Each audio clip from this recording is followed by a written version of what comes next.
All right. Well, welcome back, everyone, to the Mental Health Evolution podcast, where we are talking about how the landscape is quickly changing in the mental health industry. Today, we have a guest with us, Dan King, who is the founder and CEO of Fireside Strategic. Welcome, Dan. Dan Thank you for leads having me, Fireside. Rachel. Of course. It's good to have you here.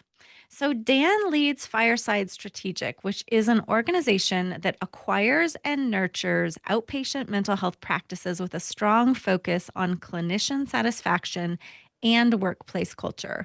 With a background in mergers and acquisitions law, policy advising, private investing, and executive coaching. Dan brings a rare mix of legal, financial, and human centered insight into building mental health businesses sustainably. Earlier in his career, he advised Canadian cabinet ministers on entrepreneurship programs and even worked on Kevin O'Leary's deal team for Shark Tank. A lot of us have seen that, giving him a front row seat to how high growth deals are made. He has since raised institutional capital, built and sold his own coaching firm, and taught entrepreneurship at McGill University. Outside of work, though, Dan is passionate about meditation and tennis, has traveled to more than 50 countries, and has even completed extreme road rallies like driving a Fiat from London to Mongolia and a rickshaw across India. Those are some pretty cool experiences, Dan. I like it. All right. So, as usual, we are going to start this conversation with a little bit of some articles are going on in the news right now, kind of giving you a sense of what's out there and the baseline for what we're talking about and why we're talking about it on this pod. So the first one here is called Mental Health's Investment Resurgence, and it says a market ripe for innovation, a look at why investors are increasingly focusing on mental health and what innovations are gaining traction. So in this article from Galen Growth, they highlight some of the trends from investors in the mental health industry over the last 5 years. So I'm just going to ping these highlights for you today. Mental health funding has reemerged as a bright spot in digital health investment. Rebounding sharply in 2024, the sector attracted 2.7 billion in venture capitalists, a 38% increase year on year, making it one of the fastest growing segments in healthcare technology. So the bottom line there is there's a lot more funding going into mental health. Secondly, mergers and acquisitions, also the shorthand for that, M&A, within mental health has remained strong, primarily driven by the sale of financially distressed startups. And 71% of M&A deals in 2024 were venture to venture transactions. And also, large digital health players acquired smaller startups to expand their product portfolios. So, a lot of this is happening on the tech side. For investors, the mental health market presents a high growth opportunity, but success will depend on backing sustainable and clinically validated solutions, which is one of the reasons I'm excited to talk more to Dan. The shift toward late stage funding indicates a preference for startups with proven traction over speculative early stage delays. And for startups, regulatory compliance is becoming a significant barrier to entry. So while funding is available, startups need to prioritize their evidence based outcomes, and regulatory approvals remain competitive. And lastly, for industry leaders, with insurers and health providers increasingly integrating mental health solutions, corporate partnerships are a key growth channel. However, the slowdown in partnership activity suggests that companies must adapt to market dynamics. So, the long and short of that is there's a lot happening, there's a lot changing, but there's a lot of investment still happening in the mental health industry, especially on the tech side. The next article I want to highlight is called Venture Capital's Priorities Are Evolving as Behavioral Health Market Matures. Insights on how funding trends are changing in behavioral health. And this is an article from Behavioral Health Business.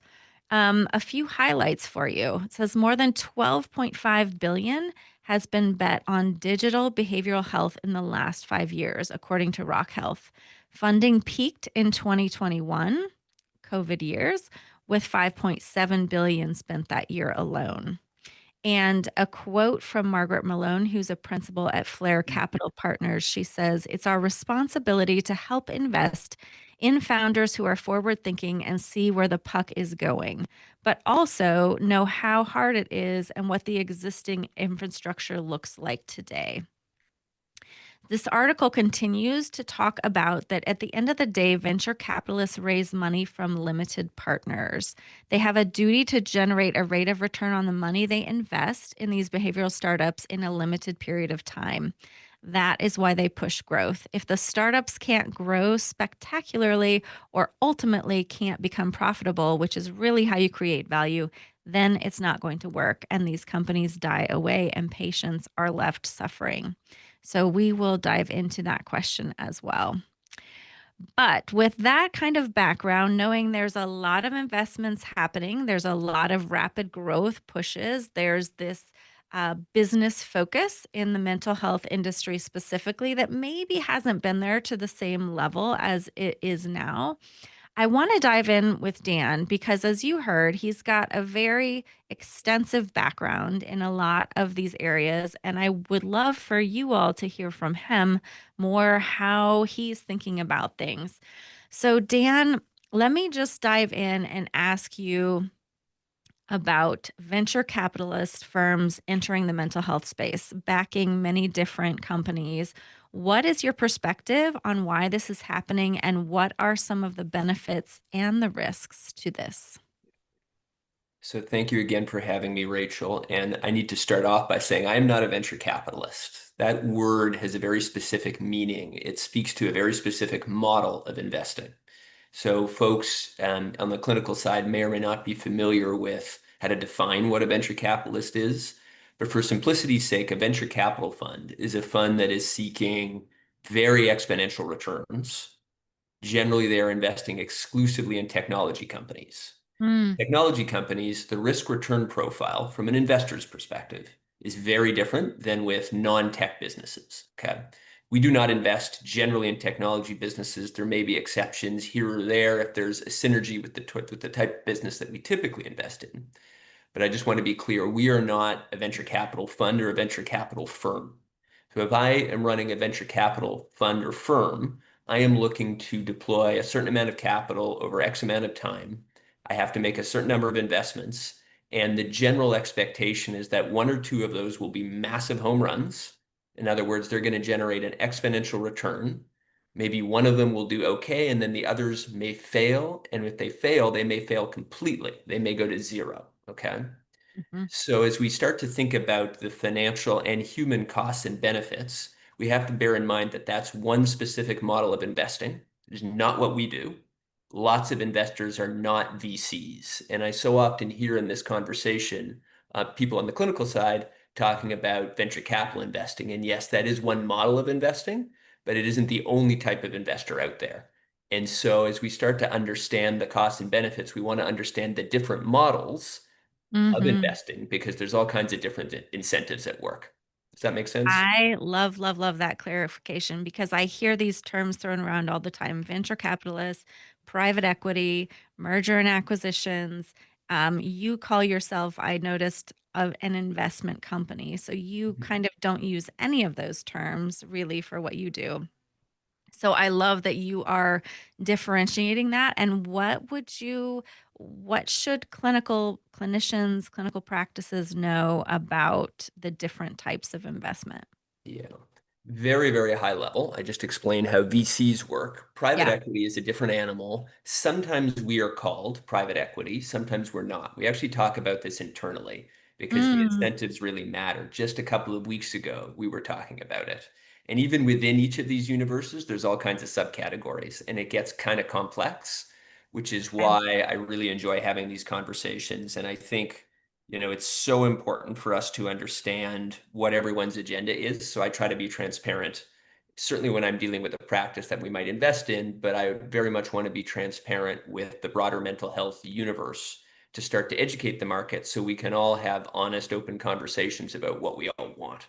So in the private equity world, generally speaking, the investments are not made in technology companies. There are exceptions, but generally speaking, we're talking about more old school companies. Okay. So part of the reason we are sometimes referred to as a private equity is we invest in group practices. These are Mm-hmm. not fancy technology companies, right? This is a old school business, which some people will view as less sexy, right? A lot of people who go to Mm-hmm. fancy MBA programs want to work for either venture capital or VC funded startups. Right. And it's sexy in the sense that the potential for growth is very high, but the risk is also higher. So we as investors are not taking quite the same risk that VC people are taking, and Mm-hmm. PE people don't expect the same level of growth. But what's also interesting is that within the PE category, there's a lot of innovation nowadays, and a lot of people are exploring different ways to do things. How Mm-hmm. can we not just include social impact, but make that as important as profitability? In my opinion, in mental health, if we leave the venture world behind, if we get more into the PE world, what I would argue is that profitability and human fuel each other. We will actually obtain in the long term the most profitable returns for our investors if we really, really care about the human side of the equation. I think my personal view is it's harder to make that case in venture, and we can get into why that's the case. But for simplicity's sake, let's Yeah. just say that there's venture that are shooting for super high risk return profiles. There's PE that are taking less risk, but also have less of a need for profitability. And I think there's more potential for innovation to include other factors in our decision making. Yeah. So that leads me into a question about your story. How did you personally decide to start this company? How did you decide that this was what you wanted to invest in and spend your life's work doing? It's a long story. I don't know how much time we have, but the simple version is in a lot of ways it found me. I think that when people, there's this beautiful book that influenced me years ago called Range by David Epstein. I don't know if anyone knows that book, but it basically says when you're planning your career, there's two broad mindsets to come from, the specialist or the generalist. Mm, And the book contrasts Tiger Woods with Roger Federer. Tiger Woods from a very young age just played golf, and his dad forced him to play golf all the time and to do nothing else. And he made a lot of progress very quickly, but he ran into some issues later on in life.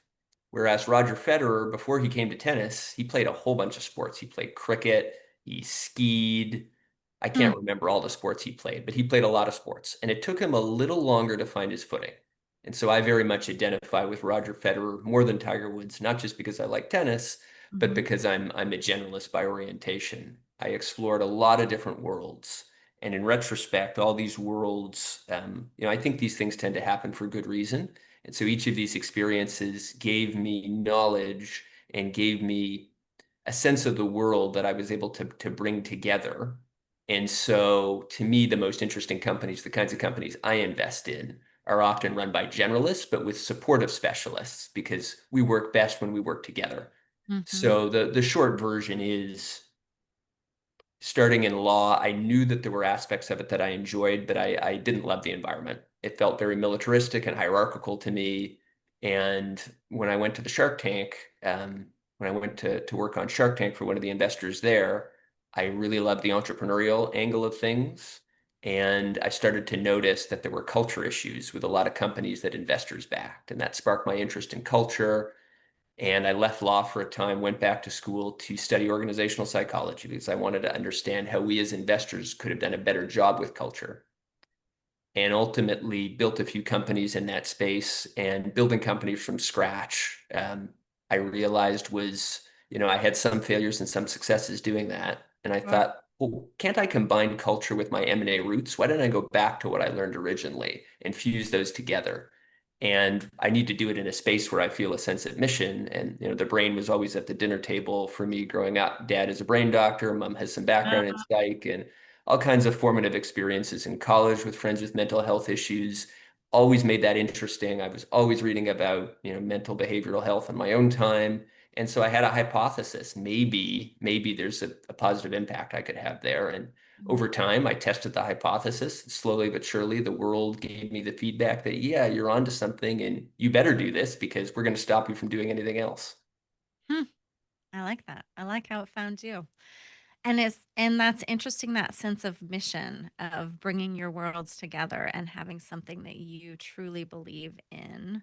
I think that's interesting for people to hear because sometimes in our field, on the clinical side, I think money can almost be seen as the enemy or the antithesis. Like if you're pursuing money or profitability, that is the opposite of helping people.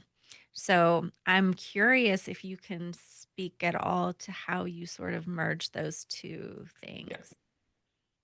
I was flying yesterday and I listened to this wonderful podcast by a guy named Michael Neal. The podcast is called Caffeine for the Soul, and Mm, the episode is called Rethinking Business. And he makes a point that you can essentially come from two places when you start a business. You can feel deeply insecure. You can be trying to solve mm, your own pain through business, which is not the healthiest place to come from. of course. Or you can feel already secure, largely. You can feel like you're free and you're coming from a place of pure possibility, where a solution mindset to a big problem that you feel able to solve is there for you to solve.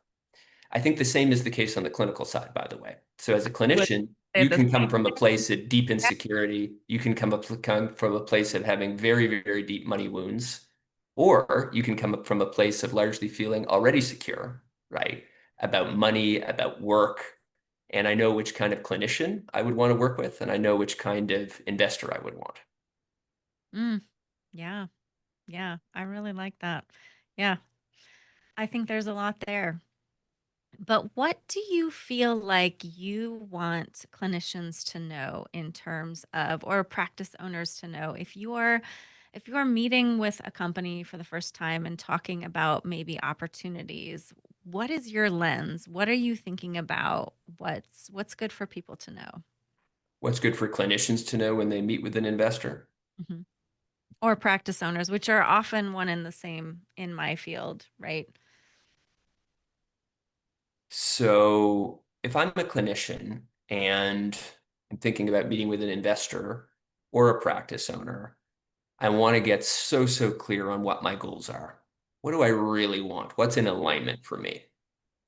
And you want to suss out as quickly as you can whether the person that you're considering working with, the organization you're considering working with, is in alignment with your mission. Hmm. Looking to make a big potential partnership, whether you're a clinician joining a group practice or I'm a practice owner considering working with an investor, be honest with yourself. Are you aligned, right? And ask questions to understand how, this person and this organization sees their mission, but then also read between the lines. So listen to the words, but then also listen to the energy behind the words. And as clinicians, you're often uniquely gifted to be able to do that. Absolutely. Absolutely. I like your focus on transparency. I'm wondering, do you ever hear negative feedback about what it is that you're doing or challenges to that? And I'm curious how you respond to those things. 100%. I don't want to quite say every day, but very often. And every piece of negative feedback is different. There's Mm, the substance of what's being said, and then there's the energy behind what's being said. So I try to listen to both.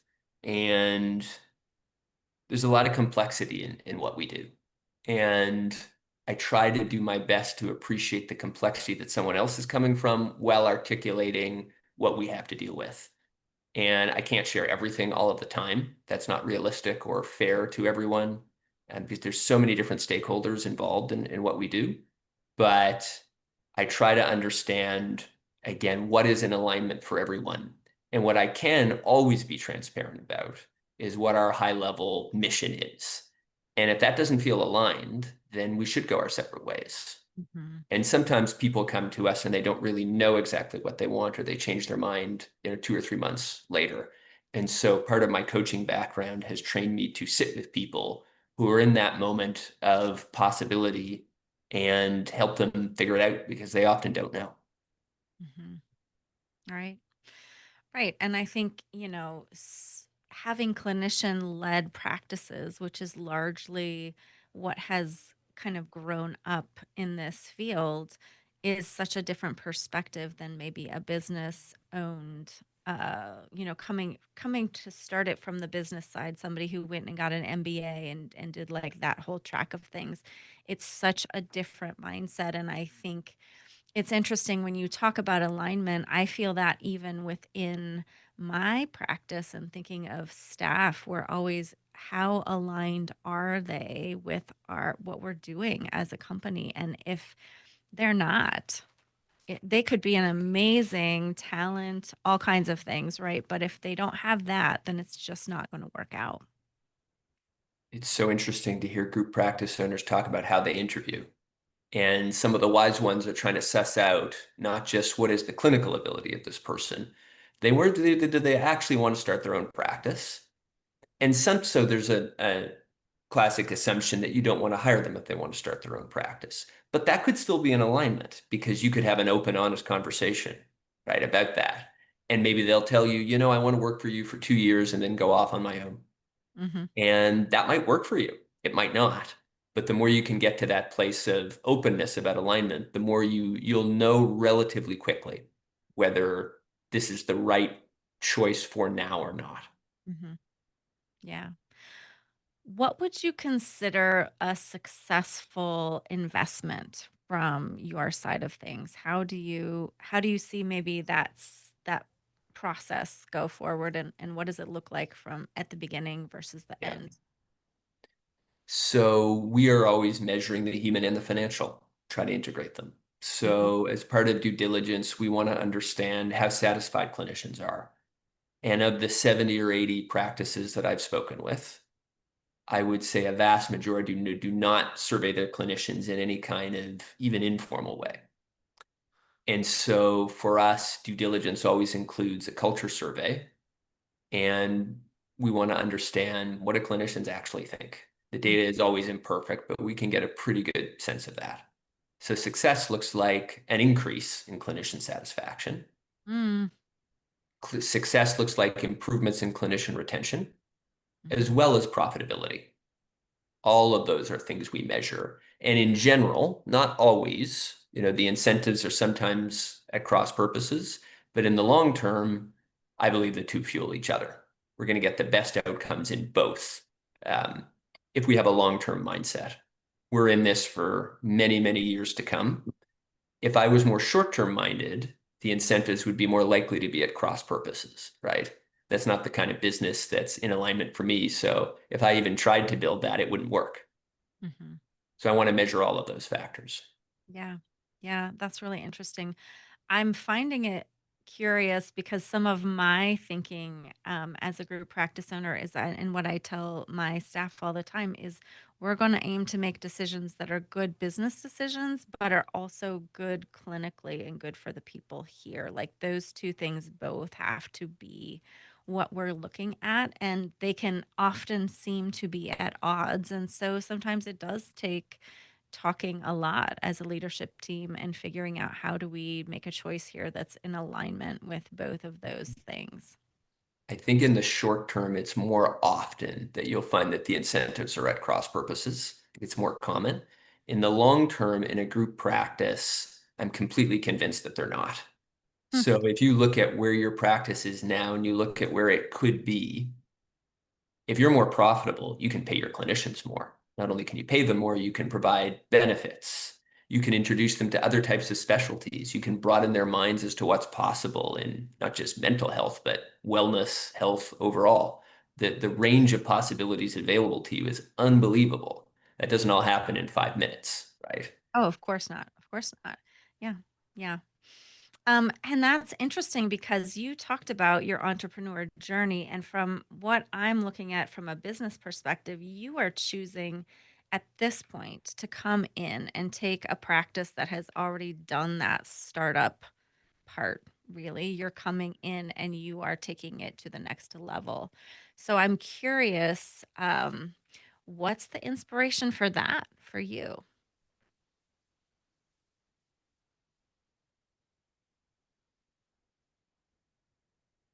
So we all in searching for our purpose, we have to be very honest about what we're good at and not so great at. Mm. And I'm just not the best at cleaning up messiness. You should look around here. I just got back from traveling. It was pretty messy here, I right? And love it that. took me quite a lot of time to figure it out. Yeah. So something that is already in good shape, right? I am wired to take it Mhm. from good to great. Our team, we have the right team to take it from good to great. I'm Mm. not saying messy to good can't be done, right? Of course it can be done. Of course. Just you have to be honest about why you're here and what you're good at, right? Fantastic. Yeah. Yeah. So I would love to also get your perspective on kind of zooming out to the wider, like what's happening in mental health overall. There is a lot of tech, which you made it clear that's not your side of the investment piece, but there's a lot of that happening. There's a lot of venture capitalist things happening, as we read in the article. What do you kind of see as trends in this industry, and what are you paying attention to in that trajectory? What am I paying attention to in the realm of tech and mental health? Just the industry overall, like as you're watching all of the players and considering where you are in that, I'm just curious some of your overall thoughts, but also what that means for your company and for you. Yeah. One of the things I am watching and also just am personally very invested in is what I'll call the shift towards comprehensive behavioral health. Mm, So the front line of mental health, the mental health crisis in America are outpatient group practices, which are primarily therapy practices, right? mhm, And therapy is a beautiful tool, so useful in the right context. And because the plurality of mental health workers are therapists, we sometimes use it as a hammer. So we try to hit every kind of nail with that hammer. And it just isn't the right tool for everything. And it's also a more effective tool when complemented with other approaches. mhm, And if we want to talk purely what's often called behavioral health, that means psychiatry. It mhm. means, the psychedelic revolution. Yeah. It means neuropsychological and psychological testing. So beyond culture are the sort of second plank of our mission is to create practices where, usually we're looking to add services depending on what clients will be served by best. And what will also boost profitability because that's going to in turn boost clinician retention.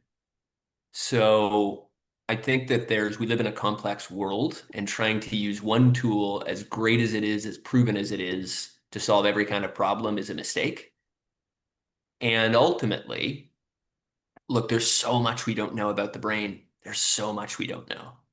Mm. And science and spirituality are to me crystal clear that the brain and the body are deeply integrated. Oh, Right, 100%. deeply integrated. And so we can talk about mental and behavioral health. And if we totally exclude physical health from the conversation, that's a mistake too, right? And so we're very blessed that our sort of lead operating partner, head clinician, a man named Dr. Michael Goldberg, took the lead in integrating behavioral health into primary care, where Mhm. he started his original practice in Massachusetts. We would love to see more of that. And so I'm very much watching to see how we're able to think in a systems way across the industry, which sometimes runs at cross purposes with an entrepreneur's desire to see a specific problem and come up with the simplest solution as quickly as possible.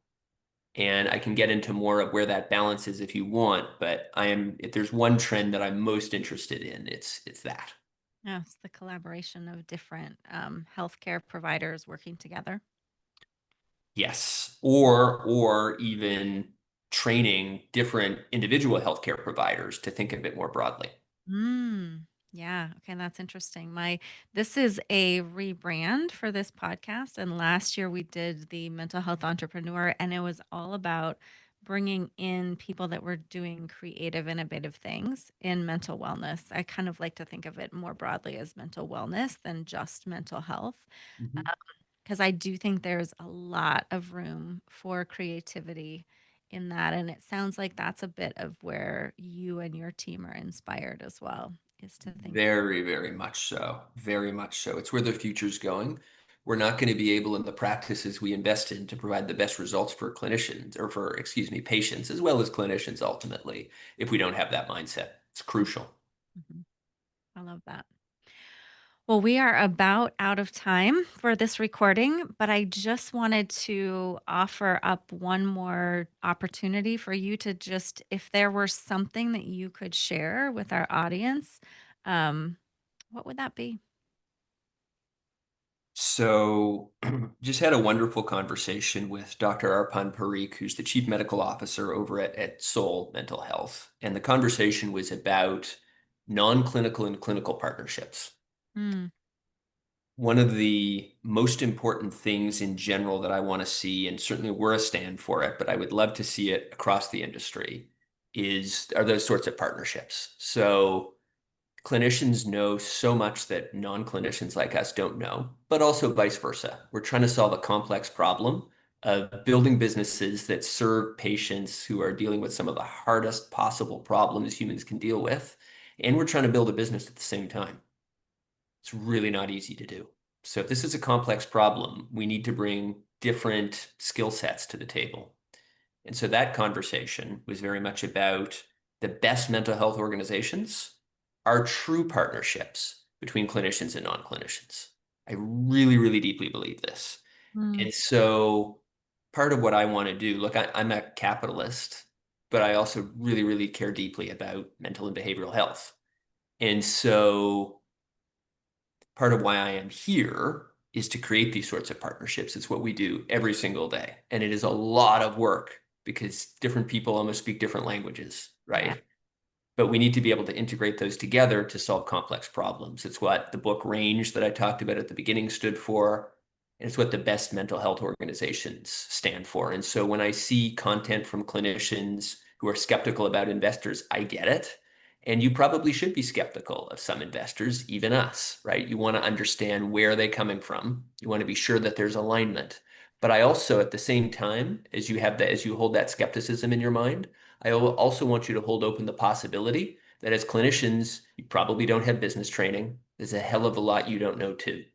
And Mhm. so approaching this from a standpoint of humility, of us working together, finding the right non-clinician partners is absolutely essential if you want to build the best mental health organization. Awesome. Well, with that, we are going to sign off for today. Dan, this was really awesome to hear from you. I so appreciate your perspectives and your openness with this conversation. We will be back next week to discuss more of the issues relevant in the transition of the mental health care industry. Thank you for listening, and bye for now.